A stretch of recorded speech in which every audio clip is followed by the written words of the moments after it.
Now please, put those hands together for the most incredible comedian in the world, one of my best friends. This is Blair Dawson, now or never!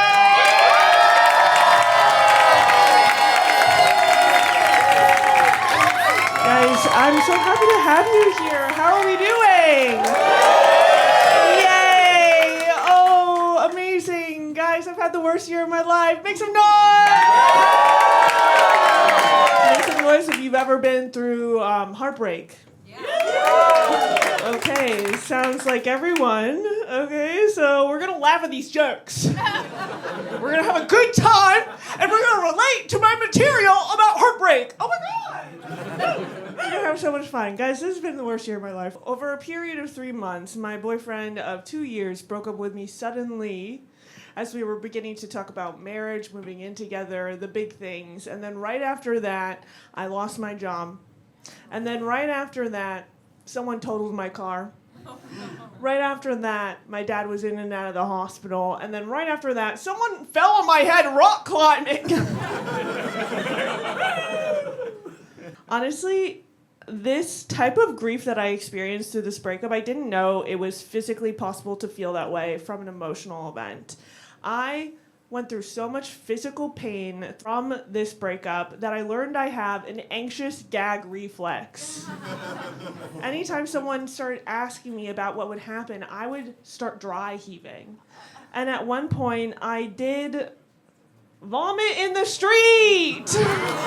Yes, thank you! My best friend Shearer took this photo screaming, "Ew, ew, ew, ew, ew," and running away from me. And she said, "You will want this later." We then went back to my other high school friend Kevin's home, in which Sheridan took out her cell phone as I was still vomiting and saying, "Oh my God, Irene is engaged!" I have really good friends. Anyways, so happy. But I was just in so much pain, I couldn't even believe it. At one point, I missed my ex-boyfriend so terribly that I went into my phone to read every single text message we had ever sent each other. As I was beginning to read, I was like, "Blair, you've done enough work on yourself to know that this is cutting for 30-year-olds. So I stopped myself, and I did the healthy thing, and I opened up Instagram to post thirst traps instead. Thank you. And then I took those thirst traps, and I posted them in my stories with the caption, "Hey, I'm single."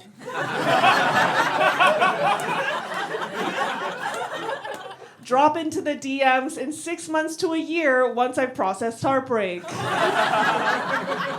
And if you can believe, a man day of did not adhere to the prompt.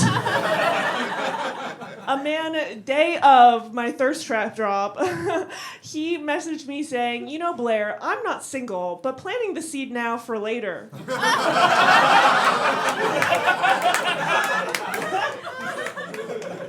Okay, first thought, best thought, what did I think? Is this guy hot? Oh my God.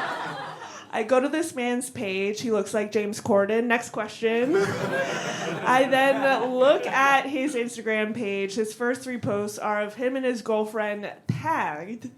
Okay, so then I go to this woman's page, I go back to the chat with the man, and I say to the man, "Yeah, I just sent this to your fucking girlfriend."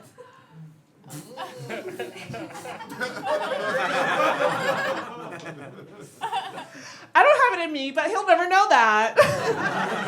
And it's important to scare the hoes, the memes say that, so I did, you know. So why did we break up? My boyfriend and I, my ex-boyfriend, we dated in Brooklyn for a year, and then he got placed in his medical residency in Philadelphia. And he broke up with me over the phone the day he found out he failed a step exam. How bad is it to fail a step exam? Well, I went on MedSpouse Reddit to check. Day of, I went on MedSpouse Reddit to my community, and I typed in, "Dr. Boyfriend, dump me my full." And it said, "No, girly pop, 98% people pass." Puts into perspective why he asked me not to tell anyone he failed. Okay, maybe I'll edit that out. Normally people laugh at his misery, but I guess some of you are mutuals. But I feel bad for him. Shut up. But because we broke up under such stressful circumstances, like a lot of my friends afterwards, like for months, would be like, what would you do if he tried to get back together with you? This is such a stressful circumstance. It seems like at one point he'll try to get back together with you. And I always tell all of our friends, I tell him, no, I wouldn't get back together with him. He fumbled a baddie. Shorty's a 10. I'd get back together with him if he'd go to couples therapy. But he is the son of Persian immigrants and does not believe in therapy, which is both toxically masculine and very sexy. You're not going to believe this, but we had other problems. It wasn't just the exam. We had other problems in our relationship. Another issue was that we didn't want to live in the same place. My ex wanted to eventually move back to San Diego, and what the fuck would I do in San Diego? I am a New York Jew. If I'm not surrounded by the mentally ill and the gay, I am not safe.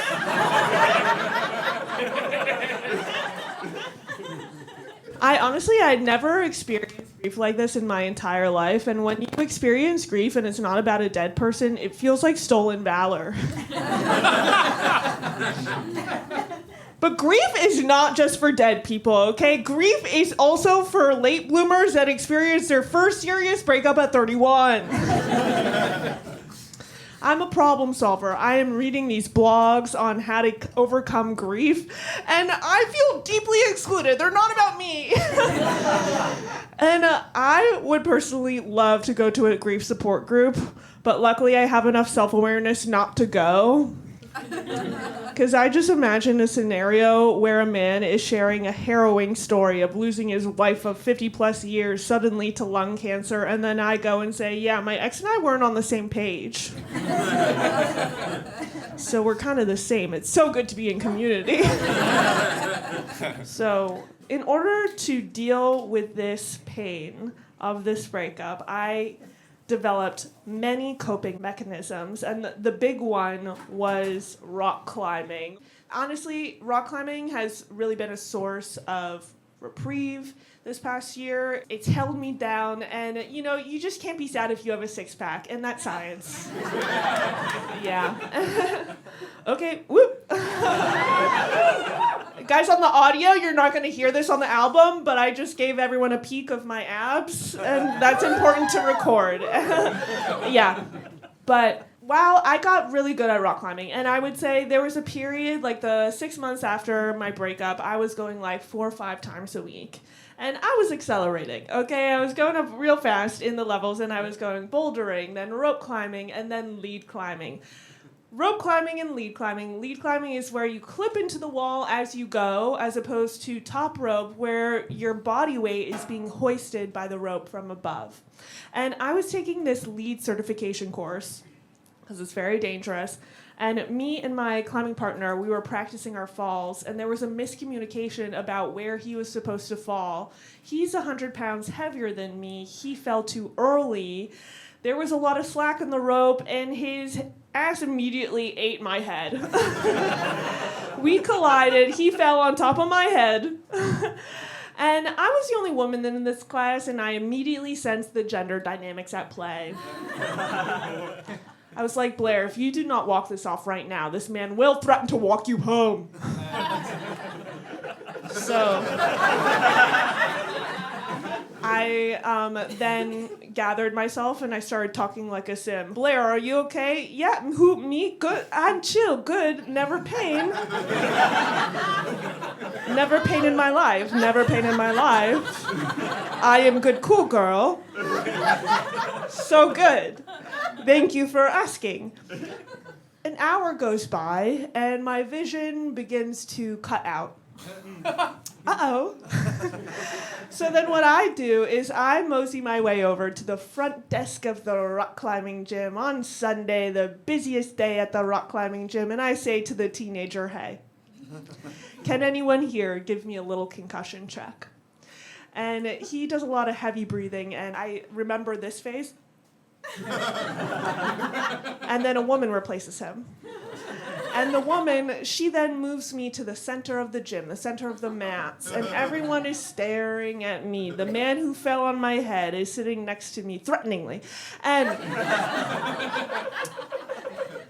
this woman who works at the gym, she says very loudly for everyone to hear, yeah, can someone come and pick you up at the gym? Can anyone stay with you while you're at home? Can I call your emergency contact? Does anyone love you?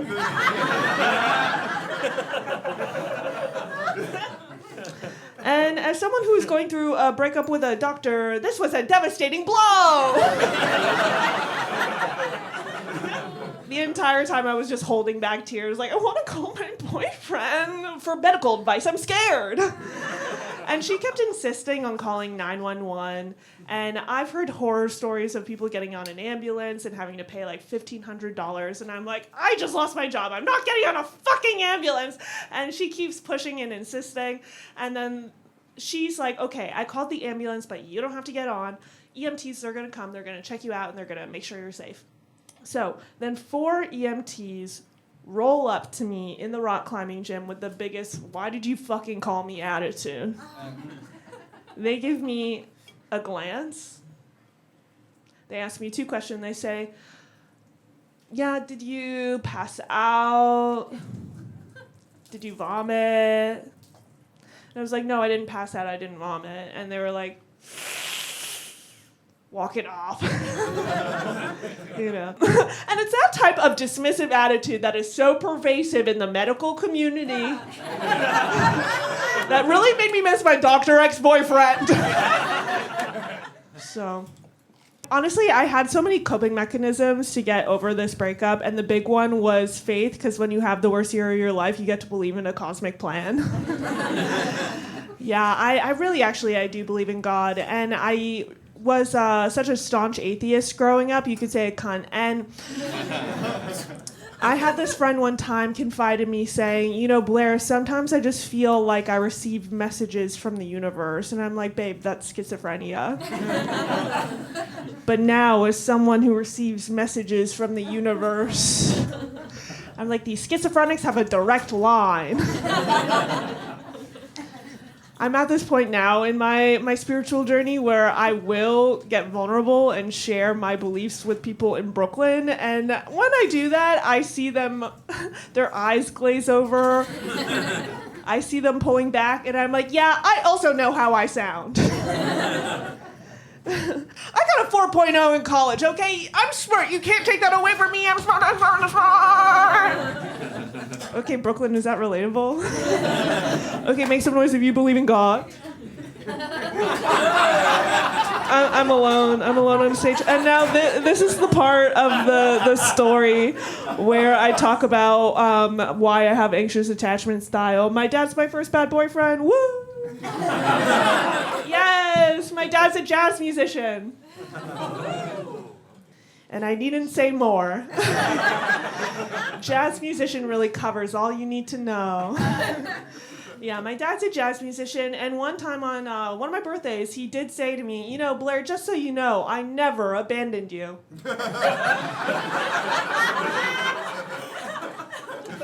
Generally not something you need to tell people. A. B, he told me over the phone across the country after years of abandonment. You know, I don't really blame him. He was trying to embody It's the Notes You Don't Play. So. You can't just say I didn't abandon you. You know, that's like a skater giving you HPV and being like, well, I don't feel it.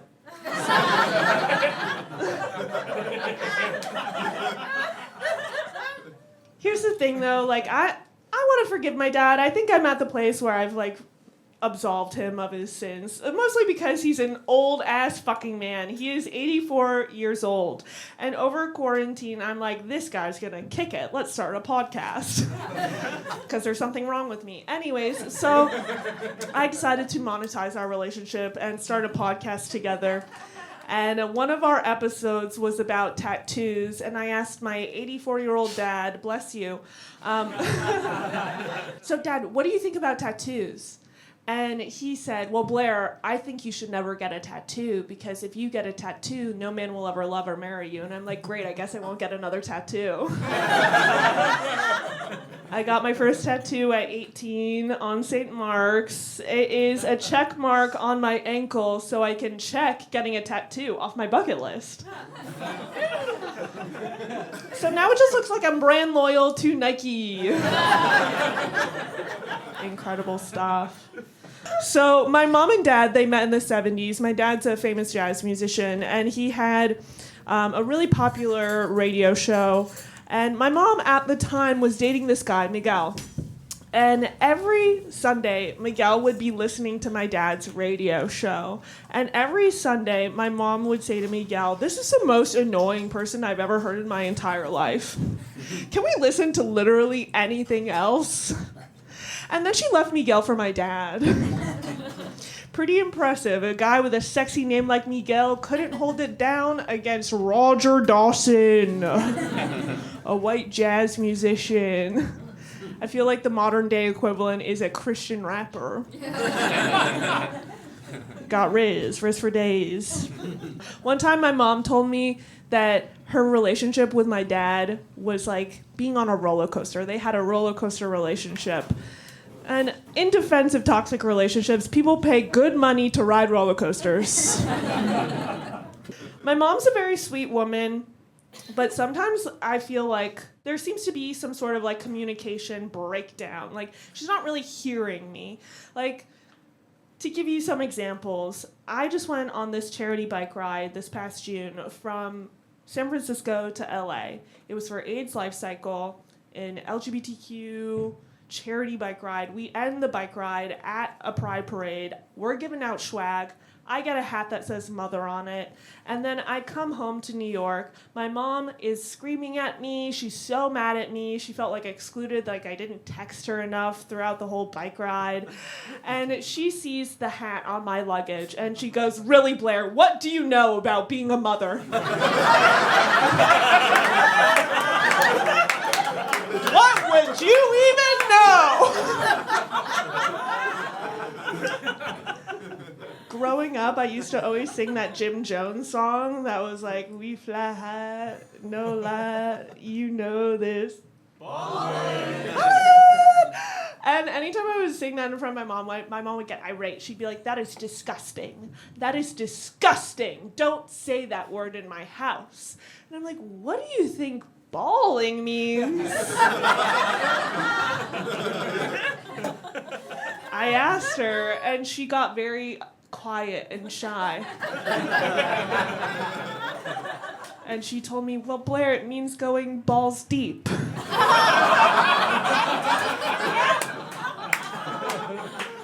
So be careful who you say bawling to. Because if they're Jewish boomers, it means something different. The first thing I ever did as a comedian that went viral, that went well, was this satire essay called The Ultimate Guide to Pussy Maintenance. And when it went viral, I posted it to my Facebook page, it was 2017, with the caption saying, Mom and Dad, please read. And I tagged them because that's hilarious. My mom immediately calls me and she goes, Blair, take it down. Take this down right now. This is disgusting. Take it down. And I'm like, Mom, did you read the jokes? Like, I think they're pretty good. I'm pretty proud of myself. She's like, Blair, this is disgusting. Delete it immediately. It is vile. And 3 hours go by, she calls me back, and she says, you know, Blair, I really thought about it, and if you weren't my daughter, this would be funny.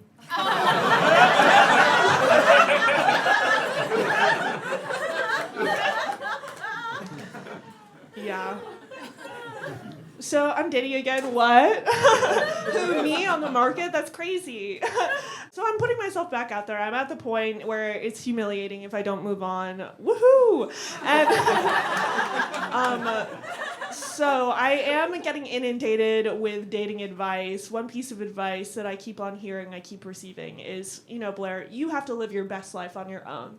And the person who is right for you will just fall into place. And I think that is bad advice.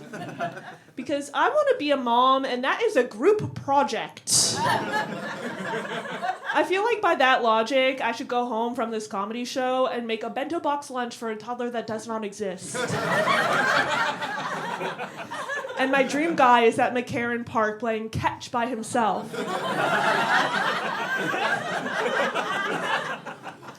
Yeah, I really want to be a mom. I think, if you have a hard childhood, you go one of two ways. You either don't want to be a parent, you run away from the experience, or you want to give it to yourself as, a way of healing, or, give something to someone that you never received. And that's what I want. And I want it so badly. And when you want something like that so badly, a lot of people are like, oh, well, Blair, it's 2024. You can do it all on your own. You can have a baby by yourself. And it's like, who the fuck wants to do a group project by themselves? Okay? There is so much pressure for millennial women to do everything by themselves, and I am sick of it. I want a man to come to the group project, look at everyone who's doing the group project, say, actually, you can just show up day of and put your name on it. I don't really trust you to do your part. And that's kind of what I'm looking for, a man who doesn't trust me. Okay, anyone? So that's my glass ceiling, is being the lazy one in the relationship. Anyways, so I really want to be a mom, and it just seems like the pool of people who are ready for that, especially in New York City, is getting smaller and smaller. Lately, I've just been feeling this sense of have you guys ever read Lysistrata, the Greek comedy where women withheld sex from men in order to end a war? Lately, I've been feeling like men have figured out that they can do the same to women. But instead of ending a war, men are withholding sex from women to do absolutely nothing! To do nothing! I've alienated the men. Anyways. No, I'll get to the good stuff. I love you. But before I do that, anyways, one more Miss Anders joke. So here we go.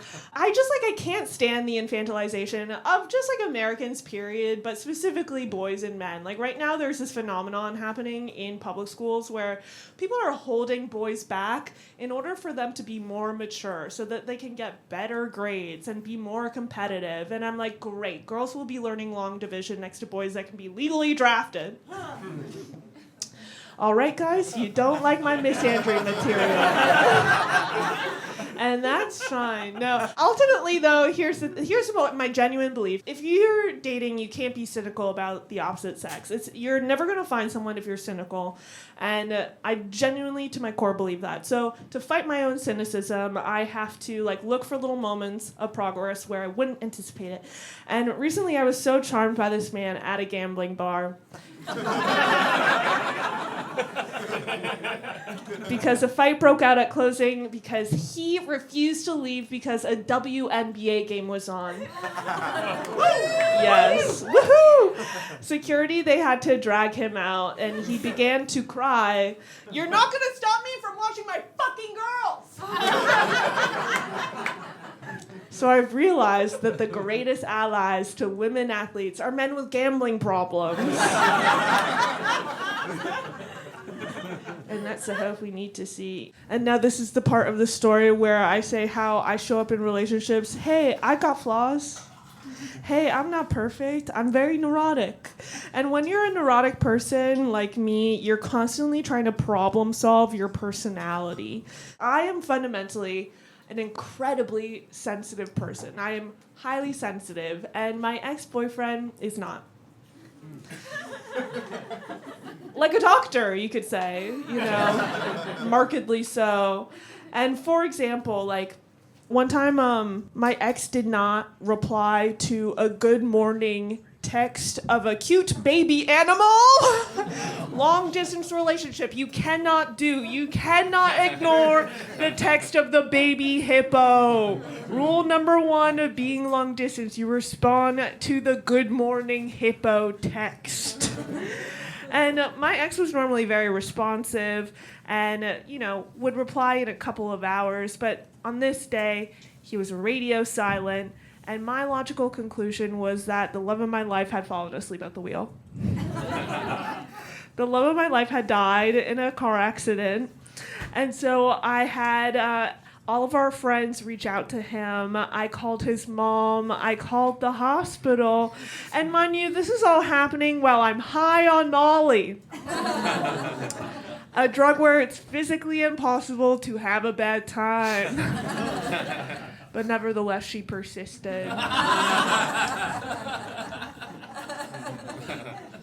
Like, in this last relationship, I realized I was codependent because I always prioritized my ex's needs before my own, which means I have low self-esteem. So how do I fix low self-esteem? Okay, I have to do esteemable things. How do I do esteemable things? I am now delivering groceries to the elderly so I can set boundaries in relationships. Yeah, my room is a red flag. Yep. Lots of Post-it notes everywhere. One of them says, goal, catharsis.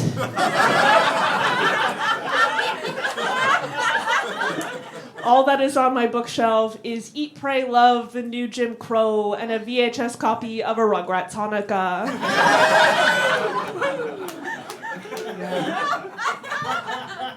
I think ultimately the thing that intimidates me most about getting back out there is sex. Because to start over with someone seems so daunting to me because it took me and my ex a full year of having sex for me to finally orgasm.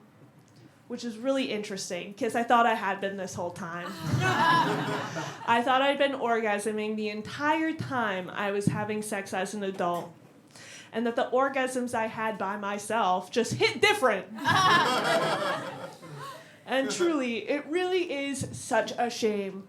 Because when I was a little girl, I had a dream of growing up to be a huge whore. It seems so fun, so glamorous, so exciting. And I will say, there was a stint in my 20s where I achieved a slut phase. And now I can say, as a 31-year-old, confidently, with age, reporting from the other side, that being a slut is a scam.